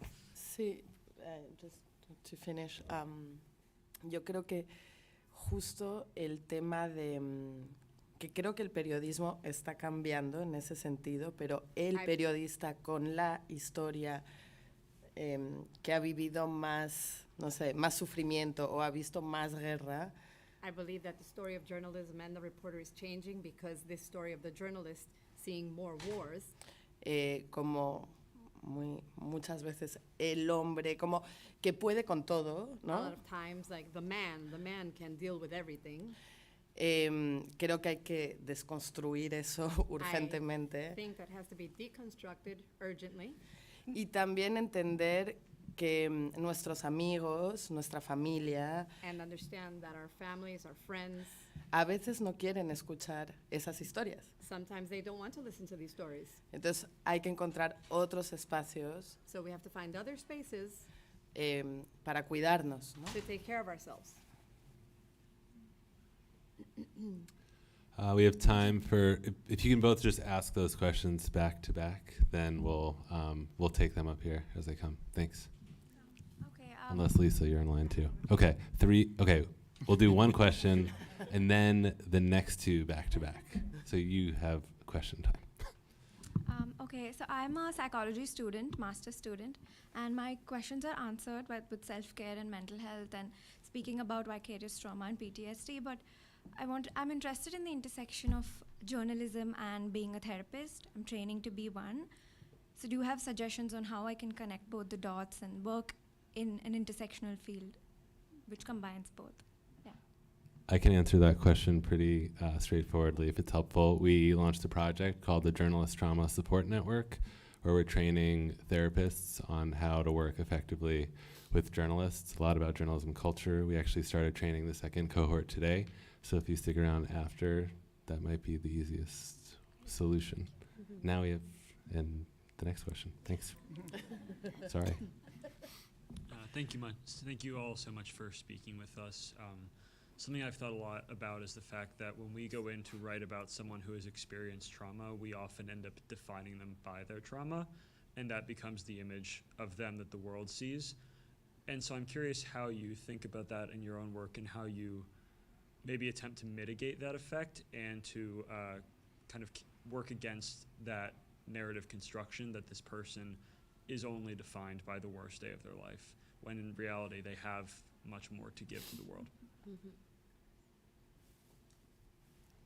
I would just say it's like as simple as time and space, which sounds really almost trite, but like time with the person so you get to see that, and then space, making space in the story for that. And I don't think it's always going to be like a 50-50, but like finding a way to have that space. It also makes the story better, I think. And Claire. I was just saying, curiosity, like asking them the questions. I think that's part of what made Rita's project unique, because these events, these instances of police violence have been covered over and over again, and there's so much you can read about them and watch about them. But she really wanted to do something different. So I think just she had the curiosity, and she went in with that as the guiding compass. So I think if you do that, you will automatically sort of end up giving time and space. And I think that one of the things is find ways to come back to them. You know, they're going to be this character defined by this terrible thing, likely, and that's why you're writing about them. And but you know, you can revisit them and their progress or recovery or not, and you know, any additional writing about them humanizes them in all sorts of new and important ways. So, you know, it takes a lot of discipline and sometimes even working against the inclinations of editors to say, like, you know, we did that. We know that story. So go back. It's always a good piece of advice. Even if it doesn't result in a story, you know, stay in touch with them. Thank you all. I think this is our last question. Sorry, no pressure, right? This is for Joe, and it's actually about a very small slice of the process, but a part that I think is important. And you said that you began by following 7 people and then profiled 3. And when people give us the time and share their stories with us, and then we inevitably sometimes make that choice that they're not going to be in the piece, I'm just curious how you handled that in that particular situation, telling them. Well, some of it was just logistical. One person was transferred to another hospital where we got no access to him anymore. Another person pretty much just soured on us being around, I think, and we were fine with that. I can't remember how we lost. It's kind of now a fog, but there was no, because basically the first story, which was kind of the beginning of the series, was about 2 people, and then the third guy that we'd really gotten close to, he kind of just stayed about the same, and then he kind of slowly got better. But then his story was amazing. And then we talked to him for so long, I turned that into his story. He just about being in his bed for 2 months, and he's like, but he's hearing his life fall apart. His wife's telling him, you know, they can't pay for their cars, they can't pay for this, like he's going to lose his job. The plumbing's all is clogged. What do I do? Because he took care of everything in the house. And he's just, and then his brother died of COVID, and he was pissed at his wife for even telling him, because his own health just went plummeting. So then, anyway, so that person had such a compelling, like, internal story. That was the second story that we did. That sounds great. Yeah. So yeah, that's how. So you didn't have to really tell anybody. I didn't tell anyone. Yeah, there was no one that was like great. But it's a great question, and if the example of Joe doesn't fit it, it's worthy of, you know, trying to wrestle with. And a thought just occurred to me, I don't know of what value, but I mean, one of the things is, you know, if you've spent that much time with them, you've heard their story, is you can write it for them, you know? And because they're really not, their sense of, I think, whatever satisfaction or relief or whatever in telling their story doesn't really hinge on it being on the front page of the New York Times. If you can give them, you know, something that they can carry with them, whether they share it with their family or their spouse or their children, or, you know, I think you can do that and it will have value for them. And, you know, I think the degree of heartbreak that they didn't make it into the piece can be conquered. Thank you. All right, well, thanks everyone for these great questions, and join me in thanking Chris, Joe, Claire, Zahara, Sonia, Joe, and Ed. Thank you all.